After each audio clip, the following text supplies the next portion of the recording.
శ్రీ శంకర భగవత్పాదాచార్య విరచితం కనకధారా స్తోత్రం. దద్యాద్దయానుపవనో ద్రవిణాంబుధారాం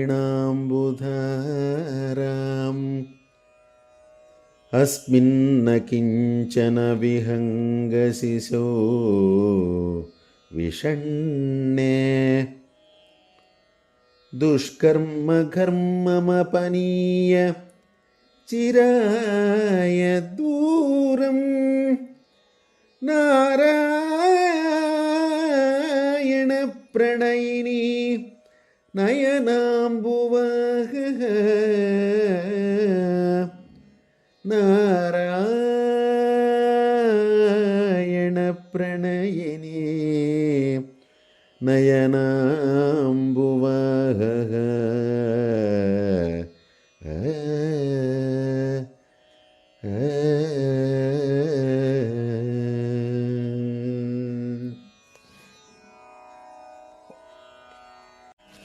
శ్రీ శంకర భగవత్పాదాచార్యుల వారు రచించినటువంటి కనకధారా స్తోత్రం అనే ఈ స్తోత్రకావ్యంలో ఇప్పుడు 8వ శ్లోకం వివరించబడుతోంది.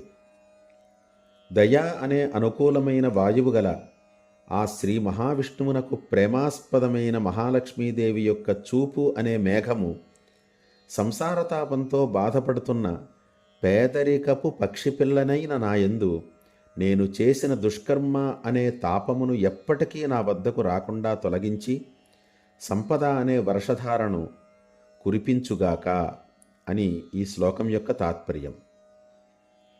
ఇది శ్రావణమాసం. ఈ శ్రావణమాసం వర్ష ఋతువుగా చెప్పబడుతుంది. అటువంటి ఈ వర్ష ఋతువులో చక్కగా మనం అన్వయించుకోవడానికి వీలైనటువంటిది ఈ శ్లోకం. వర్షము 2 రకాల ప్రయోజనాలను కలిగిస్తుంది. ఒకటి, గ్రీష్మతాపంతో బాగా వేగిపోయినటువంటి భూమిని చల్లపరుస్తూ భూమిని పులకరింపజేస్తుంది. అలాగే సంసార తాపంతో కానీ గ్రీష్మతాపంతో కానీ బాధపడుతున్నటువంటి జీవులను చల్లపరుస్తూ జీవులకి ఆనందాన్ని కలిగిస్తూ ఉంటుంది. అటువంటి ఈ 2 రకాలైనటువంటి ప్రయోజనాల్ని కలిగించే వర్షధార ఈ శ్లోకంలో సంపదల యొక్క ధారగా వర్ణించబడుతోంది. అమ్మవారి యొక్క నేత్రము ఒక మేఘము అని చెప్పబడుతోంది. వాస్తవానికి కవి సమయంలో కూడా కన్నుల్ని వర్ణించేటప్పుడు నల్ల కలువలతోనే వర్ణిస్తారు. కనుక ఇది మేఘము అనడానికి చక్కగా యుక్తి సరిపోతోంది.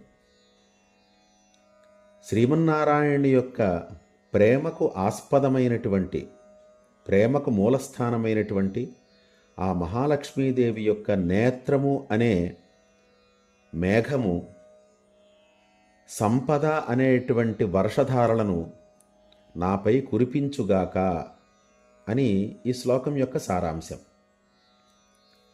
ఇక్కడ అన్నిటికీ ఉపమానాలు మనకు కనిపిస్తూ ఉంటాయి. చూపులో, అమ్మవారి యొక్క చూపులో దయా స్వభావం దాగి ఉంటుంది. అది ఎటువంటిది అంటే అనుకూల పవనంట.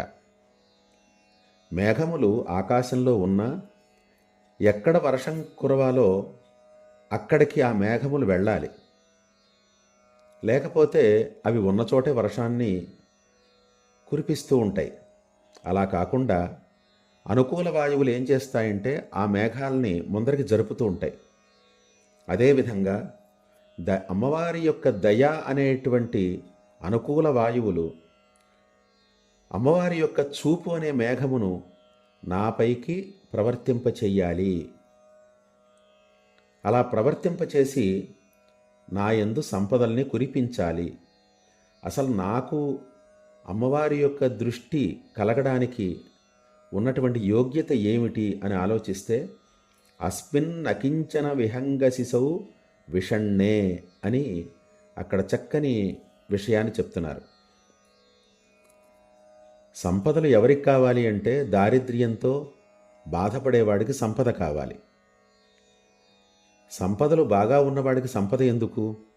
బాగా నీరు ఉన్నటువంటి సముద్రంలో వర్షం ఎందుకు?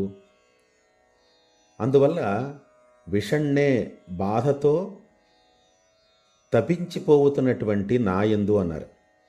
ఏ తాపం అంటే అకించన విహంగ శిశవు, దారిద్ర్యం అనేటువంటి తాపంతో బాధపడుతున్నటువంటి ఈ పక్షి పిల్ల యందు. పక్షులకి దిక్కు ఎవరు? ఆ పరమేశ్వరుడే. ఏం తింటాయి? వాటిని ప్రత్యేకంగా పోషించే వాళ్ళు ఈ సమాజంలో ఎవరుంటారు? అయినా కూడా ఏదో ఒక ఆహారంతో అవి జీవిస్తున్నాయంటే ఆ ఆహారం తప్పకుండా పరమేశ్వరుడు ఇచ్చే ఆహారమే అవుతుంది. అదృష్టం కొద్దీ పక్షులు ఈనాటి వరకు కూడా అదేవిధంగా ఏ రకమైనటువంటి బాధ లేకుండా జీవిస్తున్నాయి. అలాగే ఈ దారిద్ర్యంతో బాధపడుతున్నటువంటి ఈ పక్షి పిల్లని నేను, అటువంటి నాయందు అమ్మవారి యొక్క నేత్రం ప్రసరించి సంపదలో అనేటువంటి ధారలు నాపై కురిపించాలి. అలా కురిపిస్తూ ఏం చేయాలి అంటే దుష్కర్మ ఘర్మమపనీయ. నేను సత్కర్మలు చేస్తే సత్ఫలితాలు వస్తాయి, దుష్కర్మలు చేస్తే దుష్ఫలితాలు వస్తాయి.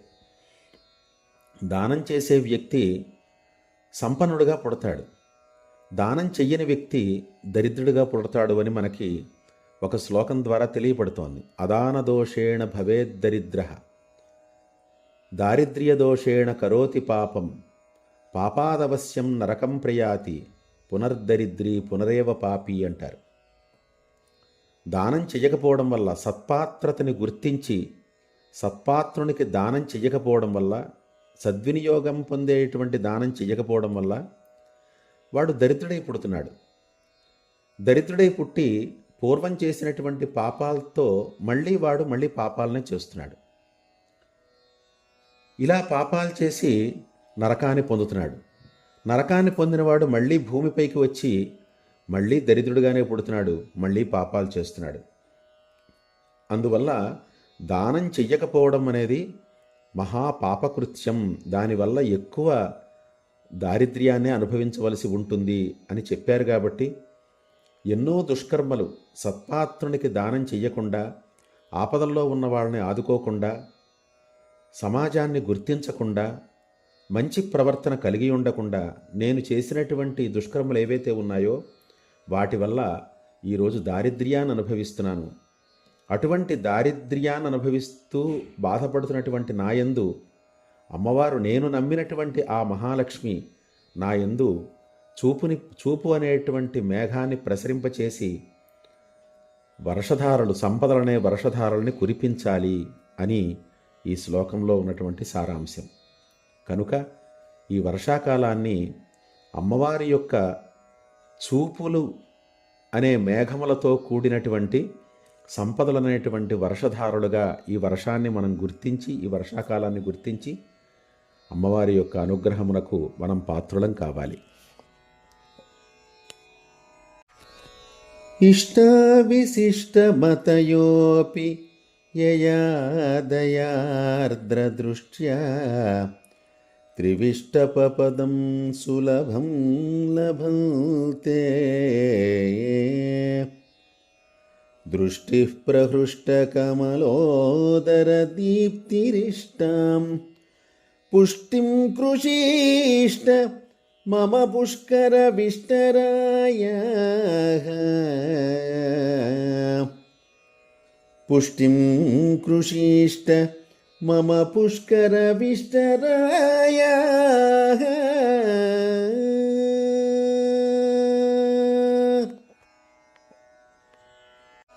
శ్రీ శంకర భగవత్పాదాచార్యులు వారు రచించినటువంటి కనకధారా స్తోత్రం అనే ఈ స్తోత్ర కావ్యంలో ఇప్పుడు 9వ శ్లోకం వివరించబడుతోంది. బ్రహ్మజ్ఞాన సంపన్నులైనప్పటికీ యోగ సాధకులు దయతో తడిసిన ఏ మహాలక్ష్మి యొక్క చూపు చేత దుఃఖరహితమైన మోక్ష పదవిని సులభంగా పొందుచున్నారో, శ్రీ మహావిష్ణువునకు వెలుగైనటువంటి ఆ పద్మవాసిని అయిన మహాలక్ష్మి యొక్క చల్లని చూపు మాకు ఇష్టమైన జీవనమును ప్రసాదించుగాక అని ఈ శ్లోకం యొక్క తాత్పర్యం. ఈ శ్లోకంలో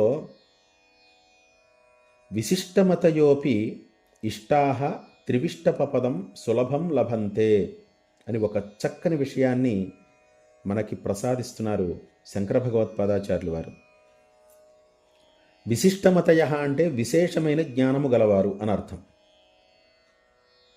సామాన్య జ్ఞానం, విశేష జ్ఞానం అని రెండు రకాలుగా మనం ఆలోచించవచ్చు. సామాన్య జ్ఞానం అంటే ఏమిటి అంటే మన జీవనానికి అనుకూలమైనటువంటి జ్ఞానం. అంటే ఏ విధంగా డబ్బు సంపాదించాలి, ఎటువంటి ఆహారాలు తినాలి, ఎప్పుడు నిద్రపోవాలి, ఇలాంటి ఆలోచనలకు అనుకూలమైనటువంటి జ్ఞానం ఏదైతే ఉందో అది సామాన్య జ్ఞానం. అలా కాకుండా నేను అంటే ఏమిటి, ఈ శరీరంలోకి నేను ఎలా ప్రవేశించాను, నా యొక్క అసలు ఉనికి ఏమిటి, ఆనందం అంటే ఏమిటి అనే ఈ విషయాల మీద జ్ఞానం కలిగితే అది విశేష జ్ఞానం అని చెప్పబడుతుంది. అయితే సామాన్య జ్ఞానం పుట్టిన ప్రతి ప్రాణికి ఉంటుంది, కానీ విశేష జ్ఞానం మాత్రం మనిషికి మాత్రమే ఉంటుంది. అక్కడ కూడా శాస్త్రాధ్యయనం ద్వారా గురువు యొక్క అనుగ్రహాన్ని పొందితే మాత్రమే ఆ జ్ఞానం సిద్ధిస్తుంది. అయితే ఇక్కడ విశిష్టమతయోపి అంటున్నారు. అటువంటి విశేష జ్ఞానం గలవారైనప్పటికీ అంటున్నారు. విశేష జ్ఞానం కలిగితే వాళ్ళకి మోక్షం వచ్చినట్లే కదా. మళ్ళీ అమ్మవారి యొక్క చూపుని, అమ్మవారి యొక్క సాక్షాత్కారాన్ని అపేక్షించవలసిన అవసరం ఏముంది వాళ్ళకి అనే ప్రశ్న కలుగుతుంది. ఇక్కడ సమాధానం ఏమిటంటే జ్ఞానం రెండు రకాలుగా ఉంటుంది. పరోక్ష జ్ఞానం, అపరోక్ష జ్ఞానం అని. పరోక్ష జ్ఞానం అంటే ఒక వస్తువుని మనం చూడము, కానీ ఆ వస్తువుని గురించి మనం తెలుసుకుంటాం. ఇది పరోక్ష జ్ఞానం. ఇది అసంపూర్ణమైనదే. ఒక వస్తువుని మనం చూసిన తర్వాత మనం అనేకమైనటువంటి విషయాలు దాని ద్వారా మనం తెలుసుకుంటాం. అది అపరోక్ష జ్ఞానం.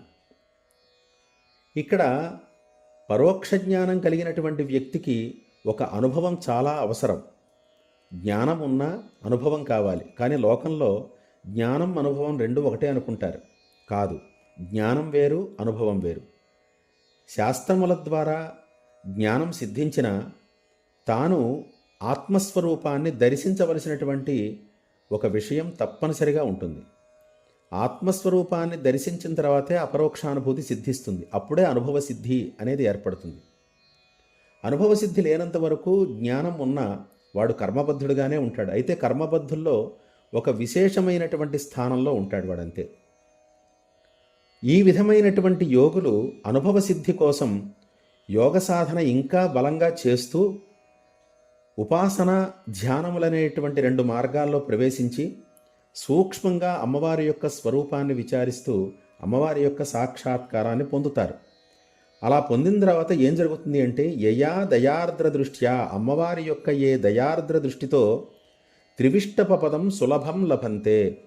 అప్పటిదాకా ఎంతో కష్టపడి శాస్త్రములపైన, జ్ఞాన విజ్ఞానములపైన ఎంతో పరిశ్రమ చేసినటువంటి వీరు, యోగ సాధకులు, అమ్మవారి యొక్క చూపు వారిపై ప్రసరించంగానే సులభంగా త్రివిష్టపదం అనగా స్వర్గపదాన్ని పొందుతున్నారు.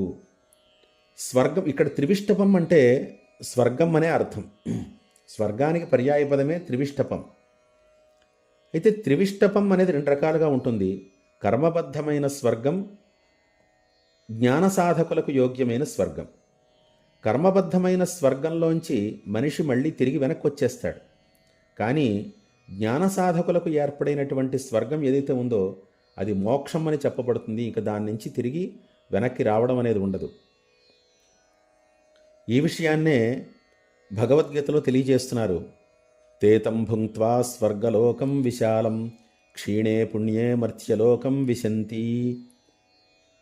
ఎవరైతే ఇక్కడ కర్మ చేస్తూ మేము సత్కర్మ చేయాలి, ఈ సత్కర్మ ద్వారా మా జీవితం బాగుండాలి, మంచి స్వర్గం రావాలి అని కోరుకుంటూ కర్మ చేస్తారో, ధర్మబద్ధమైన కర్మ, ఆ కర్మ చేసేటువంటి వాళ్ళు జ్ఞానానికి, బ్రహ్మజ్ఞానానికి లోబడరు. కానీ కర్మలో మాత్రం చక్కగా ప్రవర్తిస్తూ స్వర్గస్థితిని సాధిస్తారు. శరీరం విడిచిపెట్టిన తర్వాత స్వర్గాన్ని పొందుతారు. అయితే వెనకాల వాళ్ళు చేసినటువంటి స్వర్గ అనుకూలమైనటువంటి కర్మ ఎంతవరకు ప్రభావితం అవుతుందో స్వర్గంలో, అంతవరకే వాళ్ళు స్వర్గంలో ఉంటారు. తర్వాత క్షీణే పుణ్యే మర్త్యలోకం విశంతి. ఆ పుణ్యఫలం క్షీణించిపోగానే మళ్ళీ వాళ్ళు మనుష్యలోకంలోకి వచ్చేస్తారు. అయితే జ్ఞానం ద్వారా అనుభవ సిద్ధిని సాధించి ఉపాసన ద్వారా భగవత్ సాక్షాత్కారాన్ని, ఆత్మసాక్షాత్కారాన్ని పొందిన వాళ్ళు మాత్రం ఇంకా తిరిగి వెనక్కి రారు. అటువంటి పదాన్ని, ఆనంద స్థితిని పొంది, ఎలా పొంది అంటే సులభంగా పొంది, ఎందువల్ల అమ్మవారి యొక్క చూపు ప్రసరించింది కాబట్టి మోక్షాన్ని కూడా సులభంగానే పొందుతారు వాళ్ళు. అలా సులభంగా పొందగలుగుతున్నారు.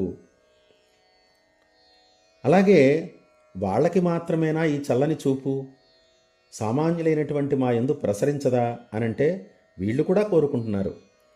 ప్రహృష్ట కమలోదర దీప్తి దృష్టి ఇష్టాం పుష్టిం కృషిష్ట అంటున్నారు. పుష్కర విష్టరాయా అంటే పద్మం పైన కూర్చుని భక్తులను అనుగ్రహించడానికి సిద్ధంగా ఉన్నటువంటి ఆ మహాలక్ష్మి యొక్క చల్లని చూపు అది ఎటువంటిది అంటే ప్రహృష్ట కమలోదర దీప్తి. మహావిష్ణువునకు కూడా అది వెలుగై ప్రకాశిస్తోందిట. అటువంటి ఆ దృష్టి మేము ఏది కోరుకుంటే అది మాకు కలిగిస్తూ మాకు సుఖాన్ని కలిగించుగాక అని సామాన్యులకు కూడా ఆ దృష్టి అనుకూలమైనదే అని చెప్తున్నారు. అంటే పై 2 పాదాల్లో బ్రహ్మజ్ఞానులకు మోక్షాన్ని కలిగించే చూపు అవుతోంది. కింద 2 పాదాల్లో అదే చూపు సామాన్యులు జీవన సౌఖ్యాలను ఏవేవైతే కోరుకుంటారో వాటన్నిటినీ కూడా ప్రసాదించేదిగా అవుతోంది అని తెలియచేస్తూ ఈ శ్లోకాన్ని మన కోసం, మన ధ్యానం కోసం, మనం ధ్యానం చేయడం కోసం శంకరాచార్యుల వారు మనకు అందజేస్తున్నారు. మహాలక్ష్మి ప్రసాద సిద్ధిరస్తు, శ్రేయోభివృద్ధిరస్తు. మీ యనమండ శ్రీనివాస శర్మ.